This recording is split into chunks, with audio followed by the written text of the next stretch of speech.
Hi, everybody. This is Allison from AllyKat Creations. How are you? Welcome to my TikTok clip series. I hope you all enjoy. Please don't forget to like, share, and subscribe. And if you get anything from my work, an epiphany, a connected dot, a mind explosion, a new book to read, a new author to explore, artwork to create, paint tips, please support me in this channel. All the information is at the bottom of the description. AllyKat211 is my website.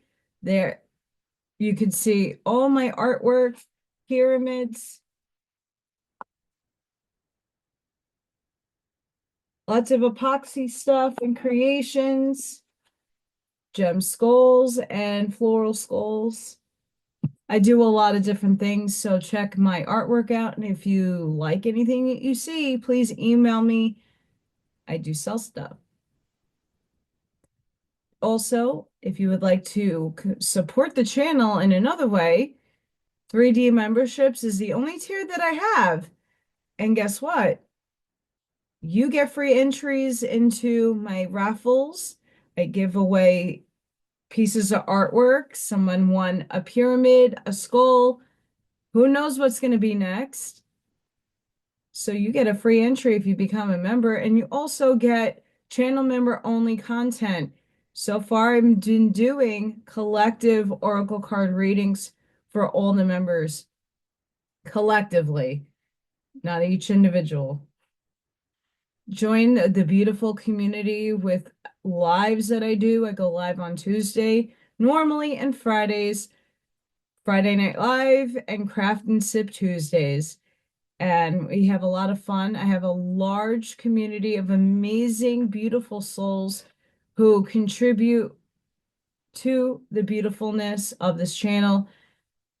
It's about unity. I'm just a conduit of source, and they're also. So we're here helping so many people heal and just self-express authentically. Most of these TikToks are little clips. So I hope that you guys enjoy. Sending each and every one of you love, light, compassion, grace, shielding, and protective energy. Please go within. Be the shoulder, be the lighthouse, seed your truths, enjoy, and I hope to see you all in the next one. Thank you for all your love, your abundance. Light the path forward. Bye for now. Blessings, everybody. This is Allison from AllyKat Creations. How are you? Today I'm reading The Inner Radiance, Cosmic Causes of World Conditions. And this sounds like it was written for the now moment today. But this was written after some world wars and possibly World War I. So I want to read a little section for you. You can find the full reading on my YouTube channel, AllyKatCreations211. And there you will get the full chapter. We therefore see that all forms, including the physical body of man, are but outer shells or instruments through which some unseen and mystic cause, the thing in itself, manifests in the physical world. Everywhere we see the inner mystical causes molding the outer manifestations. Ideals govern ideas. Ideas mold thoughts, and thoughts find expression in the words and actions.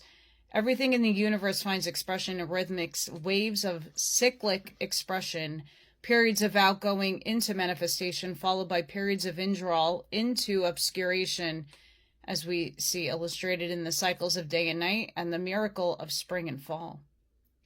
But there are still greater cycles, those of nations, races, of centuries and ages, in each of which humanity must inevitably reap and the results of the causes it has created and set into operation in previous cycles, just as surely as the farmers must reap the results of the seed he has sowed, whether or not he has sown tares and thistles instead of wholesome grain. Jesus stated this law when he said, "As a man soweth, so also shall he reap." For not one jot or tittle shall in any wise pass from the law until all be fulfilled. History therefore tends to repeat itself in greater or lesser cycles. Nations, peoples, and races tend to pass through similar conditions, especially toward the close of their greater and lesser cycles. And just as at the close of the cycle of the year, all nature passes through the disagreeable and trying conditions which result from the storms which close this cycle of summer, so do nations and humanity as a whole have a pass through similar conditions of stress and strain at the close of their respective seasons or cycles. This is due to both planetary and to national causes. Through their cyclic revolutions, the planets periodically tend to return to their former relations to each other and to the Earth, and therefore tend to subject the Earth and its humanity to conditions similar to those which these relations set up to the past cycles. Humanity as a whole is now in the throes of such a great cycle reaping. We are now experiencing the culmination of several lesser national and racial cycles, which at this particular time coincide with the still greater 2,160-year cycle called an age, namely the closing of the old Piscean age and the beginning of a new Aquarian age. In addition to this, many years ago, 1917, we predicted that the Earth was likely to encounter a dark, invisible planet whose emanations would poison the atmosphere and upset the nervous systems of great masses of peoples, making them hyper-irritable, suspicious, quarrelsome, and even frantic and homicidal. Now comes astronomer Boothroyd, Cornell University, with a recent newspaper announcement that we are now beginning to enter a cloud of invisible cosmic dust, which he calls a dark nebula, which he says will become so dense that it will ultimately interfere with the almost all of light which we receive from the sun, and will mark the 20th century as the age of darkness. Thus, to the planetary and karmic influences already mentioned, do we have added actual physical particles of poisonous cosmic dust for humanity to contend with. Please understand us clearly on this point. We do not claim this poisonous star dust has caused present-day conditions, but it may have been predisposing factor of importance. They wrote a letter and they wanted to do a speech. It's a fascinating idea and concept, and as Nebaru and Nemesis are coming in and out of our dimensional spaces, it's just worth reading. This whole section is fantastic so far. So I hope you come and join me. Sending each and every one of you love, light, compassion, grace, shielding, and protective energy. Please go within, be the shoulder, be the lighthouse, seed your truths, light that path forward, and I hope to see you on the next one. Bye for now. Blessings, everybody. This is Allison from AllyKat Creations. How are you? And on my channel, AllyKat211, I am doing the Urantia book reading, and this is like the first time I'm reading from a section out of this book, but this hit a spot. I don't know why, but I would like to share it with you. It's from Foundations of Religious Faith, The Servitude of the Divine. The Universal Father, being self-existent, is also self-explanatory. He actually lives in every rational mortal. But you cannot be sure about God unless you know Him. Sonship is the only experience which makes fatherhood certain. The universe is everywhere undergoing change. A changing universe is a dependent universe. Such a creation cannot be either final or absolute. A finite universe is wholly dependent on the ultimate and the absolute. The universe and God are not identical. One is cause, the other effect. The cause is absolute, infinite, eternal, and changeless. The effect, time, space, and transcendental, but ever-changing, always growing. God is the one and only self-cause fact in the universe. He is the secret of the order, plan, and purpose of the whole creation of things and beings. The everywhere changing universe is regulated and stabilized by absolutely unchanging laws, the habits of an unchanging God. The fact of God, the divine law, is changeless. The truth of God, his relation to the universe, is a relative relation which is ever adaptable to the constantly evolving universe. I'm doing the full reading. It's a big chapter. It's as long, but it's really something that goes right into here with me and certain aspects. It's worth delving into this book. I'm already on like halfway through. It's a big undertaking. I have a whole section of all the readings because some of it you're going to get lost with if you don't read it from the beginning. But this section is pretty spot on and it's just noteworthy. So I hope you guys check out my YouTube channel. I hope that you enjoyed that little section of this chapter. Thank you so much for watching, for indulging, for just having an open mind and open perception. It's an interesting book, to say the least, and I just felt very compelled to share it with all of you. Sending each and every one of you love, light, compassion, grace, shielding, and protective energy. Please go within. Be the shoulders. Be the lighthouse. Seed your truths. Light that path forward. Thank you for watching. Check out that full chapter. It is incredible. And I hope to see you all in the next one. Thank you for watching. Bye for now. Blessings, everybody. This is Allison from AllyKat Creations. How are you? I'm reading The Voice of Isis, the 2 Tables of Stone, and I found a very awesome passage that I would like to read for you guys. And you can get the full reading of the full chapter on my YouTube channel, AllyKat211.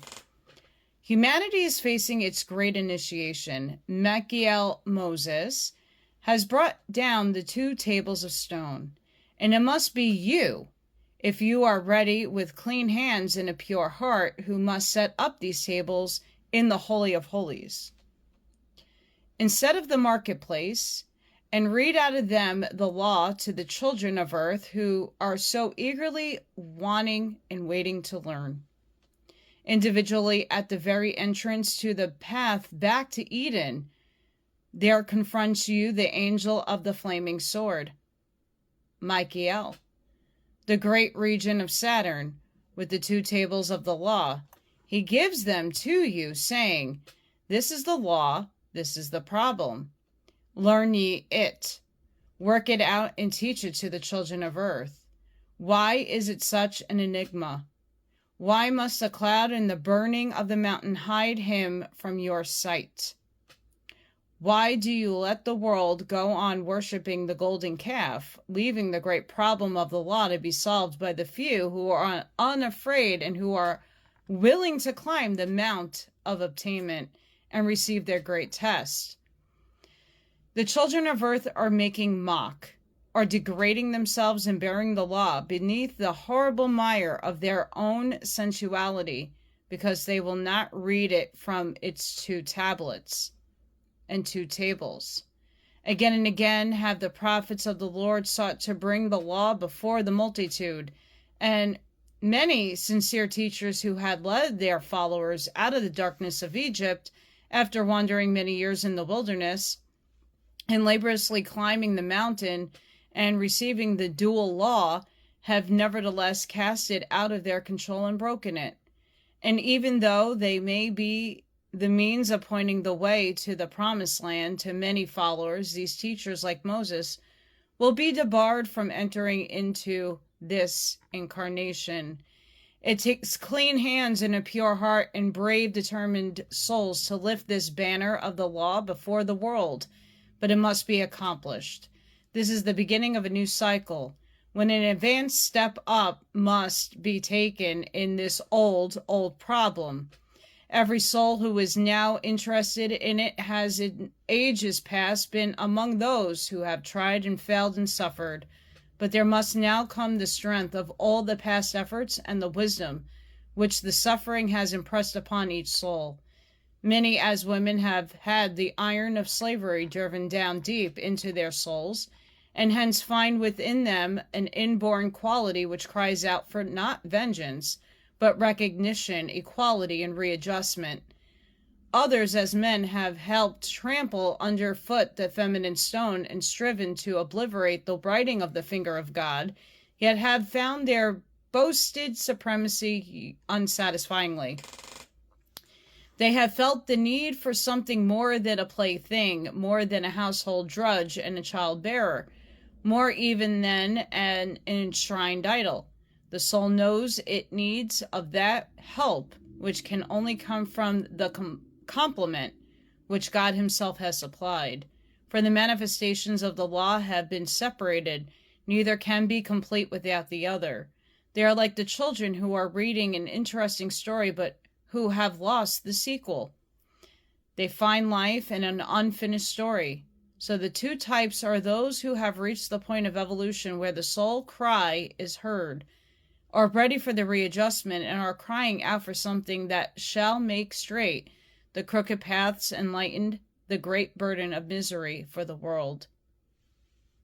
That's heavy, and there's a lot more to this, so go check out my channel.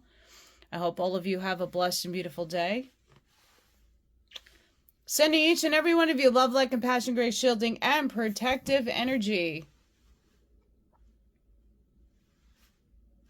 Please go within, be the shoulder, be the lighthouse, seed your truths.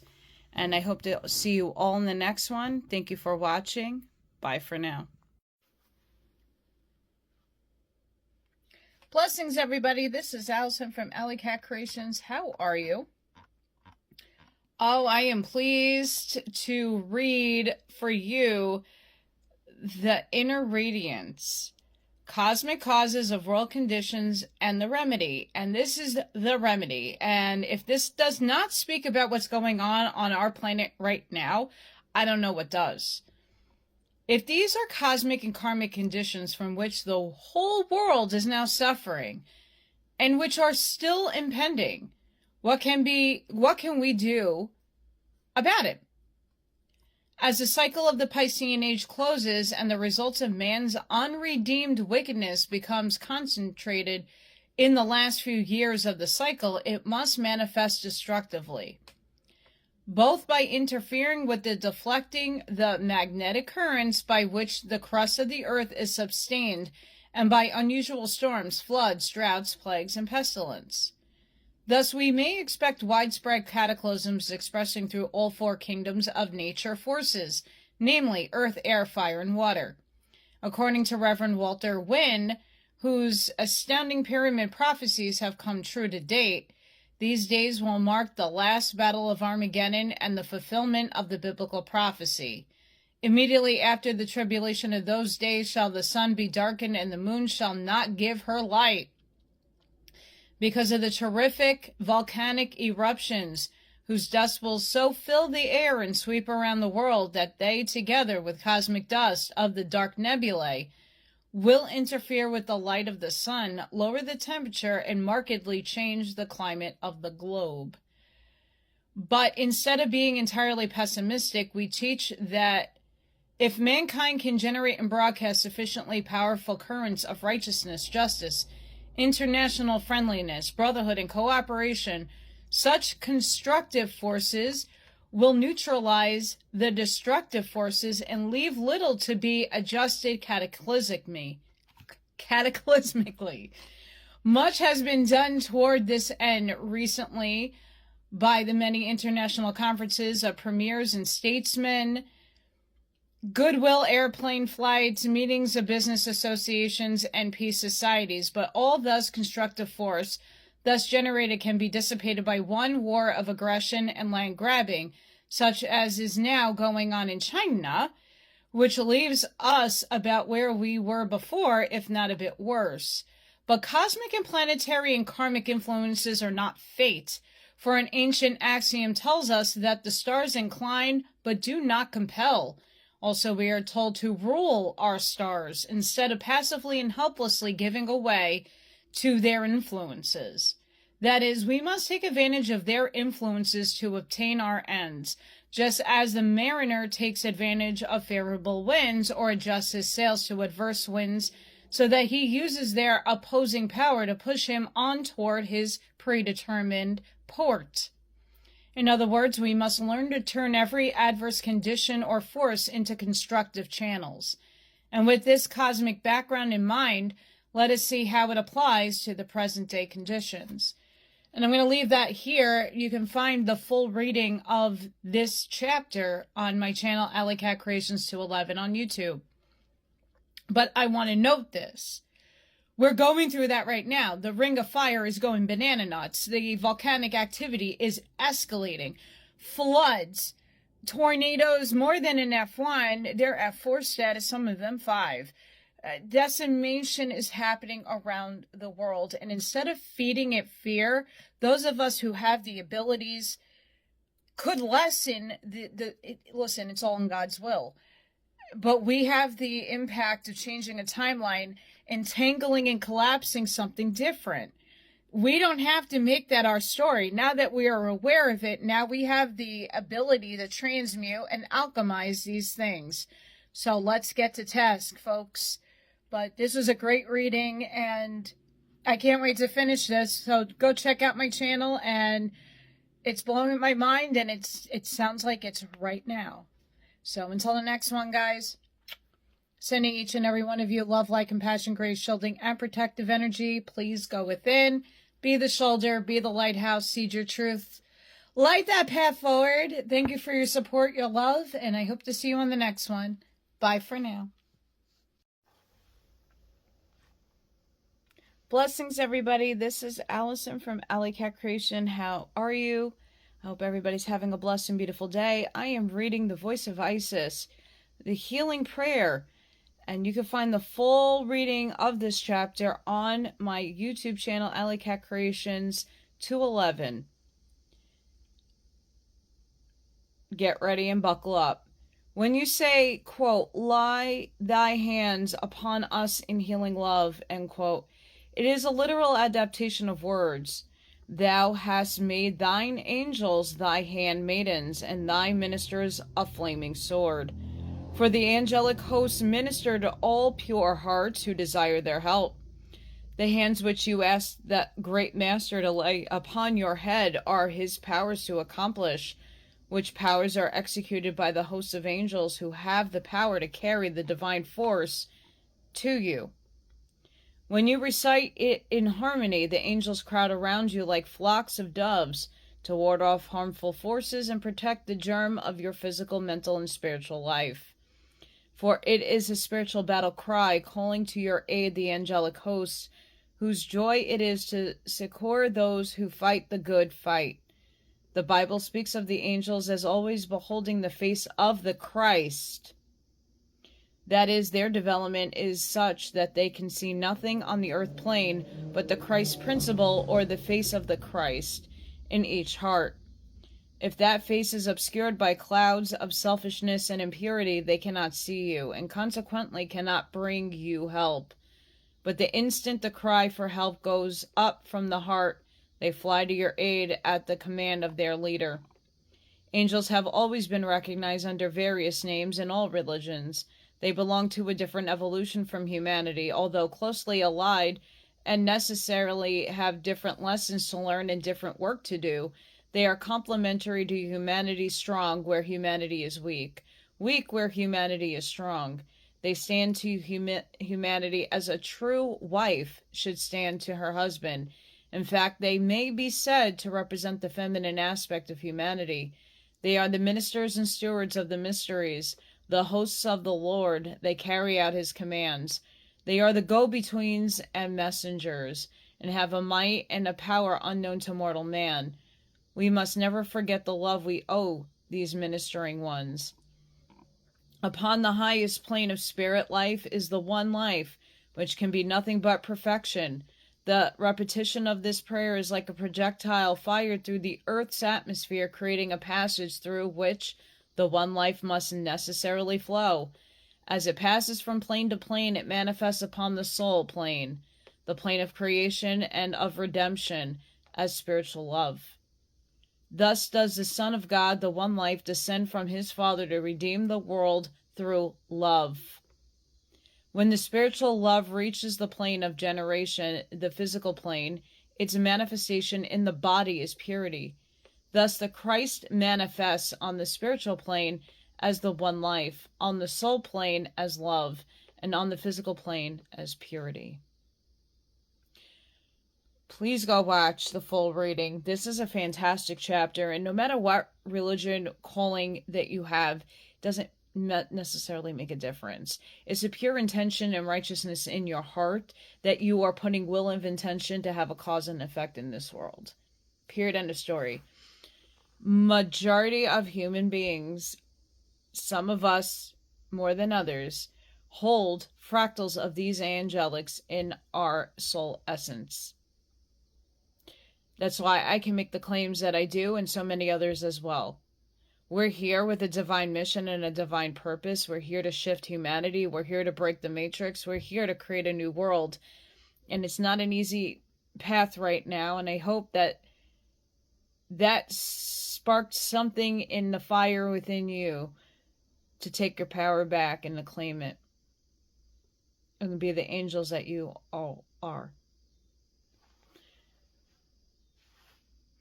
Sending each and every one of you love, light, compassion, grace, shielding, and protective energy. Please go within, be the shoulder, be the lighthouse, seed your truths, light that path forward, and I hope to see you guys on the next one. Thank you for watching. Have a blessed and beautiful night wherever you are, and see you on the next one. Bye for now. Blessings, everybody. This is Allison from AllyKat Creations. How are you? Today I'm reading The Inner Radiance, The Mystic Rose. I'm getting giddy, and I got to share the giddiness with all of you. There are no words which can exactly express divine realities because those realities exist in the higher dimensional worlds, the worlds of 4 or more dimensions. A 4th dimensional idea can be expressed in the 3-dimensional world only by a symbol, an analogy, or allegory, which manifests something of the qualities of the reality that is being presented for our comprehension.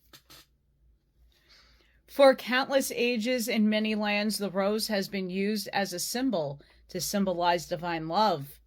Because of its ravishing perfume, its cheering beauty, and its other innate qualities which help man to forget the commonness and sordidness of everyday life.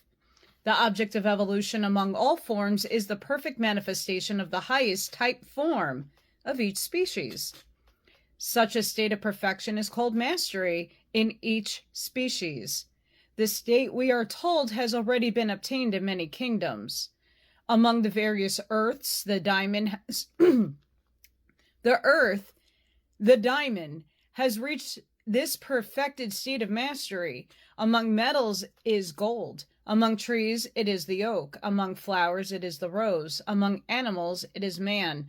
Among mankind, it is the spiritually illumined initiate. Doubtless, man could have learned his lesson and ultimately have achieved mastery in a world devoid of beauty, but to be surrounded by the wondrous beauty of those kingdoms whose highest forms have obtained mastery not only affords him example and encouragement, but gives eloquent evidence that God is love. The rose symbolizes divine love and the spiritual unfoldment of mankind because it pictures forth the various stages of the mystical unfoldment of divine love within the heart of man, which are evidence that man is made in the image of God, the image or higher self of man, which is destined ultimately to blossom as a mystic rose and manifest in the heart and life of each human personality. I'm going to stop it here. If you're interested in knowing the whole entire portion of this section, go check out my YouTube channel, AllyKat211, YouTube. But what blows my mind with the Curtis books is how they're talking about fourth dimension. They're talking about the stuff that a lot of us spiritual people equate to 4, 5, 6. The higher dimensional spaces that overlap ours that we can't perceive with these physical 3D eyes just yet, and some of us already do. A lot of us postulate these things, and some people are now just discovering the dimensionality of life, the entanglement of other things. It is absolutely crazy. And what divine timing and synchronicity happens in this beautiful world is that it's talking about divine love. And a lot of us are purging with the energies, with the Schumann resonance, the timeline jumping, the merging in timelines, bringing in heaven to earth. We need to really go back to the fundamentals of the law of divine love and understand that this is all orchestrated by us, for us, through us, so that we can obtain heaven on earth. So I can't wait to read what the rest of this is. And it's interesting how the rose has been popping up more in symbolism lately in a lot of other channels and people's messages. So just passing along the chain of divine synchronicities here. But sending each and every one of you love, like a passion, grace, shielding, and protective energy. Please go within. Be the soldier, be the lighthouse, seed your truth, light that path forward, and I hope to see you guys soon. Thank you for watching. Thank you for your support, your love, and your abundance.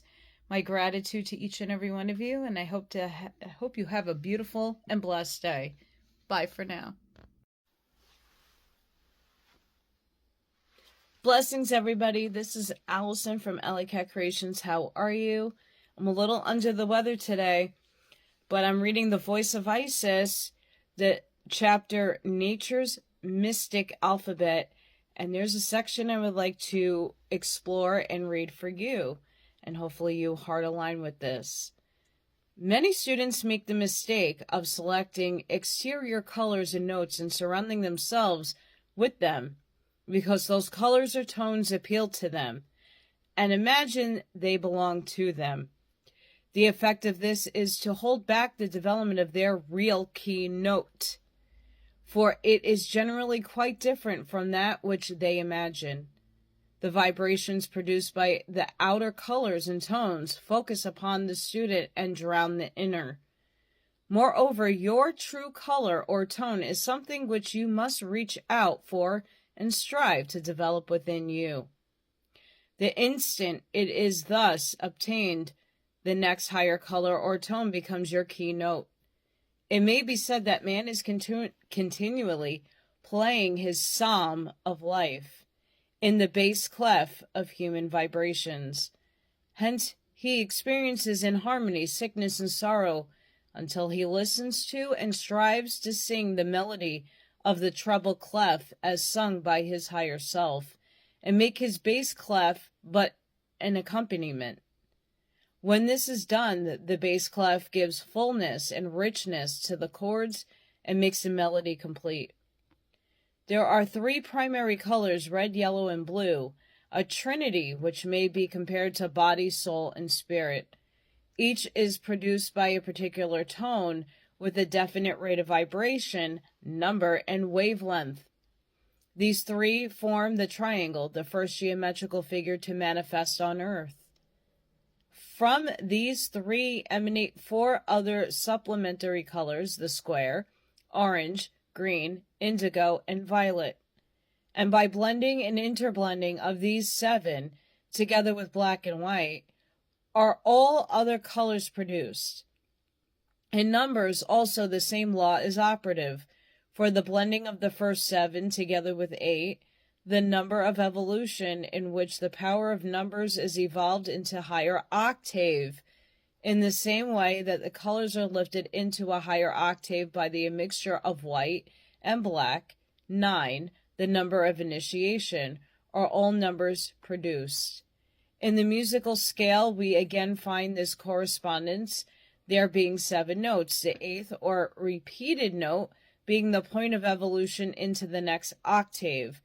The sharp rise the tones while the flats deepen them. The pause or interval in which the one octave dies and the new is born is comparable to 9 in number or black in color, although on earth this pause seems to be silence.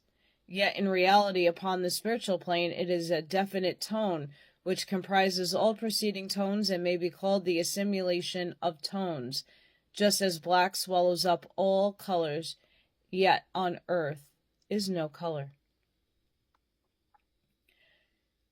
This chapter is mind-blowing, and a lot of it I correspond with, I heart align with, and they have done a bunch of books on numbers and the meanings of them. Goodness sakes, guys. They're talking the ontological, mathematical formulation of third density. But also Ra in the Law of One talks about the octaves, the sub-octaves, sub-octaves, and the different levels of the color rays that we all have incarnated in and going through and moving up through. So this might be a different way, but an easier way to understand those heavier concepts in nature. Mind-blowing.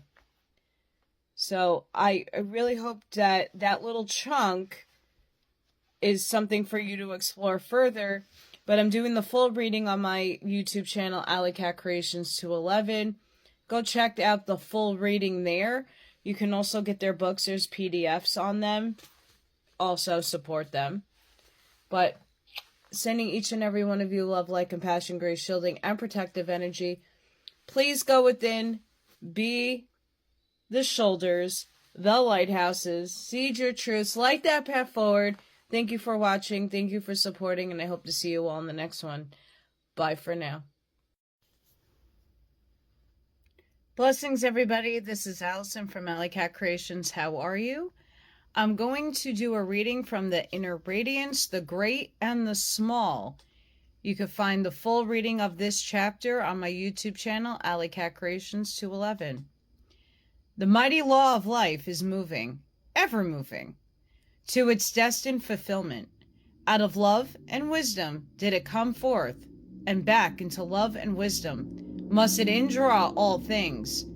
It moves on the wings of silence, for all things that are divine and destined, ultimately to manifest, move slowly and silently, growing after the divine pattern, building in atom by atom the divine substance which is forever changing, ultimately glorifying earthly things into their heavenly pattern. Alas, however, man who was breathed forth in God's image has so distorted and hidden his heavenly pattern in physical matter of the earthy, and fashioned his thoughts after the desires and ideals of the man of earth, each following his own ideas as to what pattern he thinks will appear most attractive, that the heavenly pattern is often scarcely recognizable.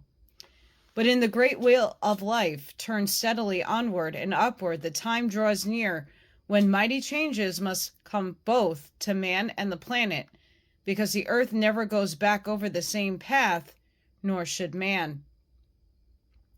If he learns his lessons, for while the earth rotates on its axis as it revolves around the sun, it is the sun also moving onward through space with the rest of the solar system. So should it be in man's spiritual life. That which is up today shall be down tomorrow, and that which is down shall be up, yet each time in a different region in space and subjected to different combinations of forces and conditions. When all things seem topsy-turvy, when those things we have considered great shall be seen as of small account, and those that we have thought small shall prove to be great, it is because of the perspective in which we then view them.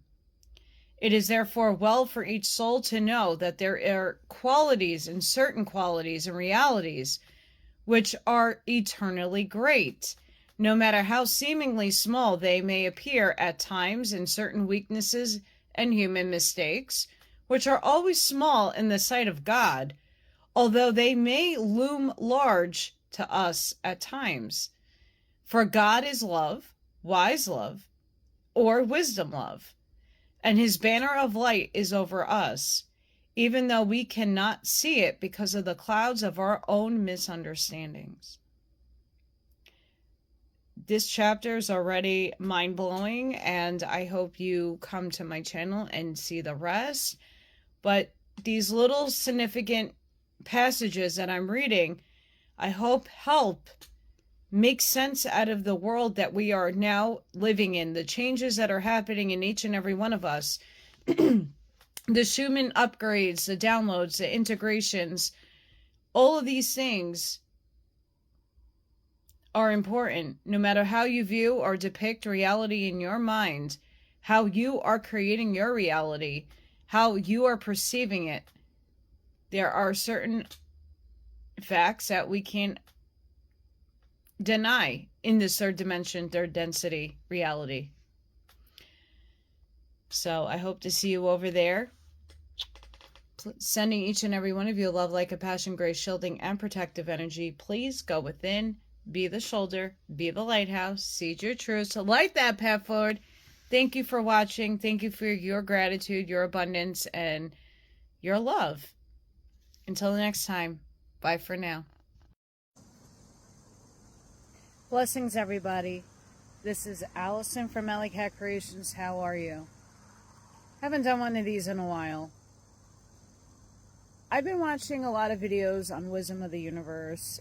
It talks about the Dark Chosen Ones. I happen to be one of them. And that channel brought some integration into my life. Understanding the higher fractals of other entities that are embodied in me, having experience not just with Source, through me, but they're integrated energies. And one happens to be a dark shadow, and the other one happens to be a lighthouse. And the last couple of weeks has been a roller coaster for me, energetically, physically. I've been being pulled apart, like spiritually, my soul. One side, the light is pulling one end of my body, and the left, the shadow is pulling me in another direction. And here's divine neutrality, higher self, going, yeah, F you. And then I went to a gong bath last night, which I asked the owner to cleanse me because I felt very high in vibration, but not in the right way. And it was using the gong bath to integrate both shadow and light and infuse it into my soul.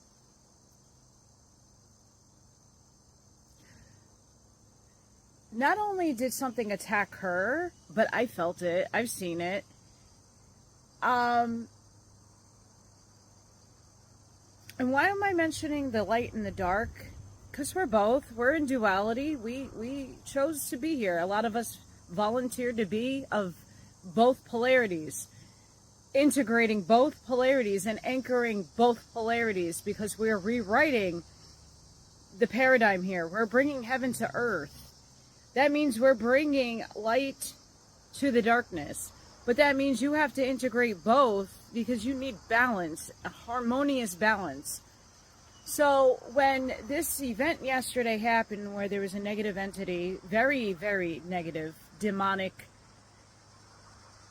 in a very polarized sense, snapped and bit the woman that was cleansing me, but also was trying to get further into my field, the word curse came up, and it sounds like someone's trying to pull some dark magic on me. But here's the thing. I don't necessarily believe in a lot of that, because it's all Source. But what that really truly is someone's projecting their negativity and their whatever their issue is with me onto me. Guess what? It's returned back to sender. And also, guess what? FAFO. I wish people would understand you don't know the rank and file of a person's soul. You might not respect a person in the human body, a human form, because you just feel like, oh, they're stupid, they're this, they're that. You're judging them. They didn't get successful in this material world. But what if you are dealing with something very high to source? Do you really think that's a smart idea to be messing with that, whether you believe in it or not? Just stop. Stop. Mature. Become a mature being that you are, whoever that is. But we're integrating, a lot of us that are watching those Dark Chosen One videos, the ones that are understanding the dark component, like demonic is not necessarily what it really means. A lot of it's testing, a lot of it's integration. Take into consideration that a lot of us are being highly initiated and highly tested, and this eclipse tonight, the blood moon tonight, the 9/9 portal, the new moon and the solar eclipse, all of this is going to change the paradigm and change the game. Ground, I know that gong bath was so effective for me. I feel like a new person today. It feels great. And I'm not going to allow someone's mental spew or game or curse or whatever they're trying to project onto me affect me. FAFO. Because I promise you, anybody who hurts me, tries to, I got a legion on both sides. By demons, be angelic driven. The demon's giving me the sword and the angel's giving me the shield, and I'm at battle because that's what an archangel does. So I hope some of you who are feeling it, you get it and integrate it. Integrate it. Sending each and every one of you love, light, compassion, grace, shielding, and protective energy. Please go within. Be the shoulders. Be the lighthouse. Seed your truths. Light that path forward, and I hope to see you on the next one. Bye for now. Blessings, everybody. This is Allison from AllyKat Creations. How are you? I hope everybody's having a blessed and beautiful day. I want to thank everybody for your well wishes and your beautiful healing and prayers for me from the other day. I had a stray bullet hit into my house, and I was in the room, thankfully not hit, and everything's fine, but scary nonetheless. Today I'm going to read the voice of Isis, the Word. This is profound. The Word is the voice of the higher self, the Christ within, and it's personal God of each individual, because the fleeting human personality is but the shadow cast by that which is a direct ray from the divine, the Christ within. The sun forever keeps its appointed place in the heavens, but its rays reach and penetrate every portion of the earth. Without those rays, nothing could be brought forth upon the earth, yet we do not deny that the rays are the sun, although we know the sun is still in the heavens. Just so the higher self is a ray from the infinite, without which nothing spiritual can be brought forth in animal man. This higher self is dual, one with God, yet its earthly shadow. The human personality is but an emanation or spark of the higher self, clothed in atoms of physical matter, just as the sunbeam clothes itself in a growing plant and brings forth the perfected fruit. Thus the higher self is both the Father in heaven and the Christ within, or the sun in the heavens and the sunbeam imprisoned within the fruit. The higher self overshadows the personality, ever striving to guide and teach it, that it may bring forth the spiritual man in its fruit. This guidance is accomplished in many ways, in dreams and visions, by the small, still small voice, called by many the conscious. Or, if these ways fail to impress the dense atoms of the physical brain, the personality is permitted to follow the dictates of its own rebellious animal will and learn through bitter experience to listen to and obey the dictates of the Word forever being spoken within. Let me cease, O thou perfectly awakened, to remain as an ape in the world forest, forever ascending and descending in search of the fruits of folly. Ordinarily, many, many lives are spent in sowing the seeds of disobedience and reaping the harvest of suffering, the personality will heed the guidance of the divine. The overshadowing Father in heaven is called by some the Oversoul, and by the Roman Catholic Church the guardian angel, whose power over the personality is exerted through the still, small voice. But in reality, this guardian is the real self, the God within, higher manas and buddhi, permitted by Atma, of whom the various personalities are but temporarily garments worn for certain occasions and for certain purposes, but all of which are thrown off and disintegrated when the real self is clothed with immortality, just as are the blossoms when the sunbeam clothes itself in the fruit. Science has demonstrated that the fruit is all imprisoned sunshine and water, the father and mother forces, the dual aspects of the creative force, except a small residue of earthly salts left behind as ash. Just so will the word, gradually clothe itself in spiritualized matter with but a modicum of earth. I am reading this entire chapter on my channel, AllyKat211, on YouTube. Please go check it out. This is profound. My goodness, overwhelmingly amazing, and I so hard align with this.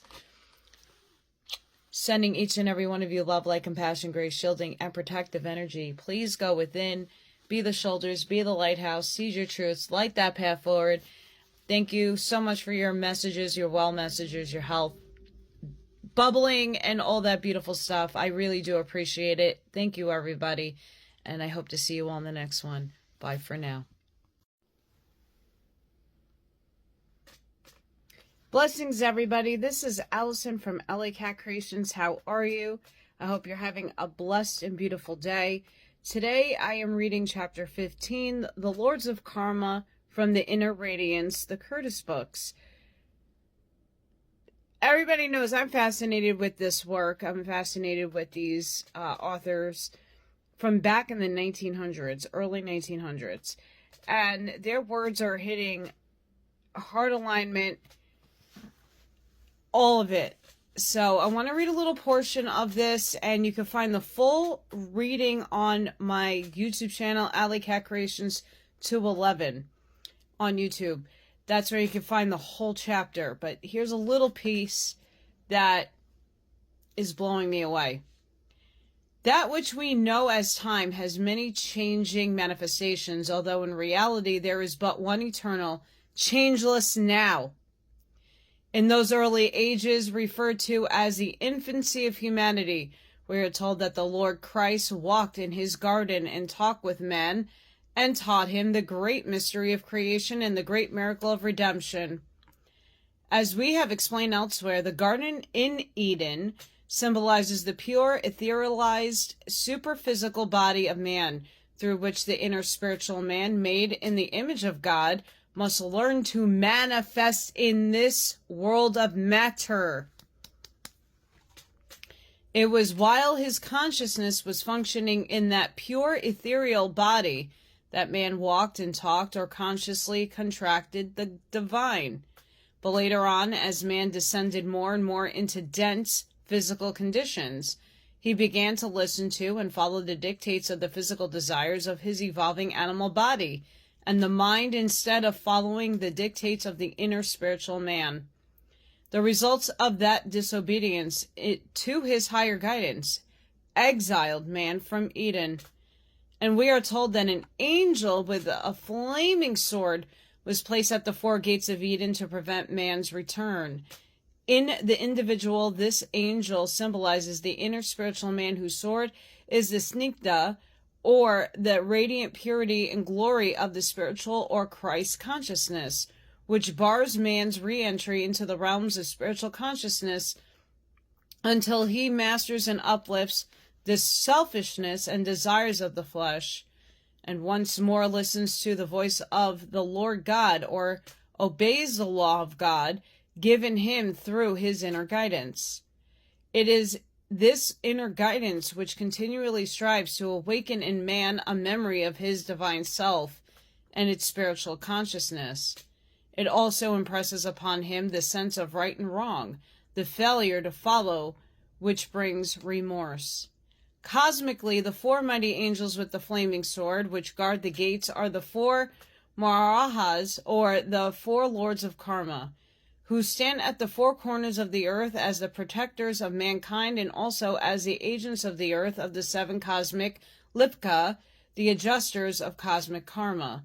The Lipka are the recorders or analysts who impress on to us, invisible tablets of the astral light, the great picture gallery of eternity, a faithful record of every act and even thought of man, of all that was, is, or ever will be in the phenomenal universe, as it is the Lipka who project into objectivity from the passive universal mind the ideal plan of the universe, upon which the builders reconstruct the cosmos after every pralaya, a night period of the world.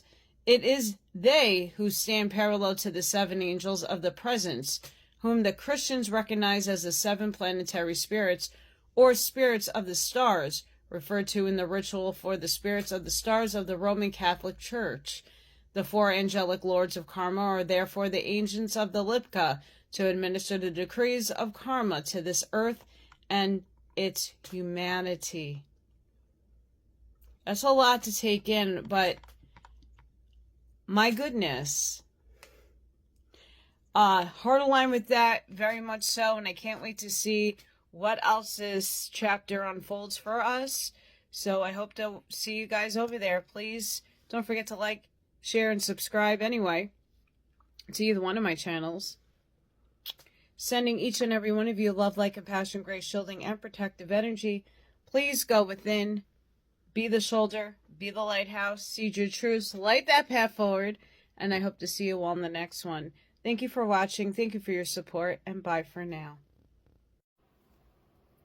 Blessings, everybody. This is Allison from AllyKat Creations. How are you? I hope you're having a blessed day.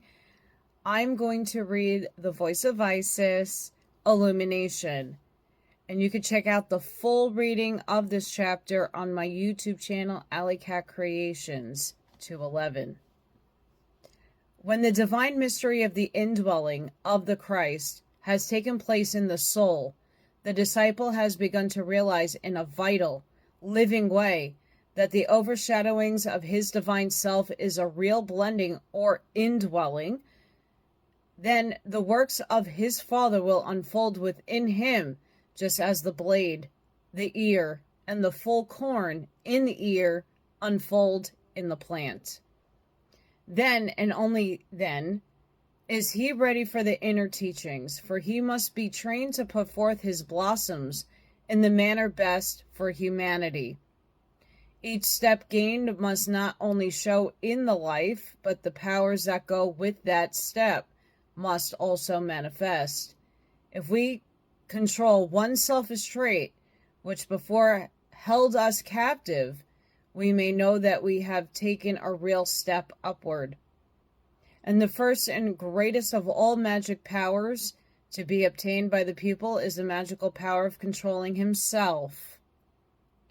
Of day after day mastering the little things with no heroics, perhaps with no one to commend him or realize that he is making any effort, yet still controlling his little tempers, his little impatiences, little acts of selfishness, his tendency to criticize, and all the little trifling things he knows are wrong, but which seem too petty to be worth mentioning. Let no pupil ask for special lessons until these little things are in measure conquered, for the building of these little lessons into his life is the most practical formula that can be given him.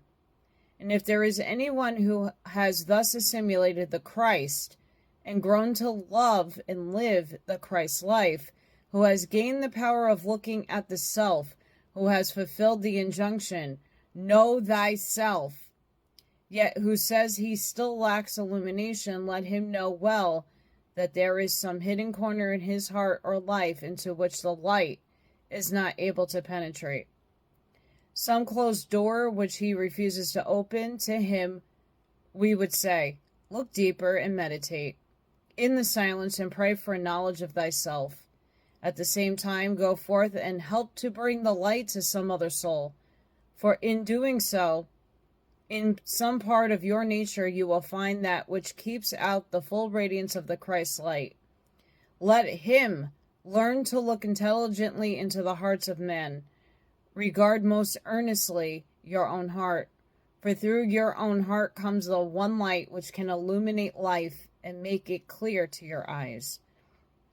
We're in this juncture right now with the energies happening, the Schumann resonances, the spikes, the blackouts, the portals, the eclipses, all this fun stuff that some people don't even pay attention to, but that's okay. You don't need to. Are you walking the walk, talking the talk, and walking righteously? Do you know yourself in every capacity, the light and the dark? Are you looking at your shadow? Are you looking at your ego? Are you looking at your responses and how you are presenting yourself to the world? Is it authentic? Do you put on a face of falsehood? What are you doing? You got to master yourself. And in all the beautiful esoteric works, you're looking at a lot of stuff that is dealing with self, dealing with mastering yourself, playing mental gymnastics in your mind. So doing the healing on yourself is something I'm a very big proponent to, and only you at home are going to know what is best for you, and you should not allow other people to dictate what that looks like or how that looks like. You're the master and captain of your ship. Steer it. But walk righteously, and we're here. So if you've been doing the work, good job, and I hope that you could spread and pass on what worked for you and your methods, because this is how the world is going to help humanity illuminate. Sending each and every one of you love, light, compassion, grace, shielding, and protective energy. Please go within, be the shoulder, be the lighthouse, seed your truth, light that path forward. Make sure you check out my YouTube channel where the whole section is read, not just a little portion of this chapter, AllyKat211. And until the next time, guys, thank you for watching, and see you on the next one. Bye for now.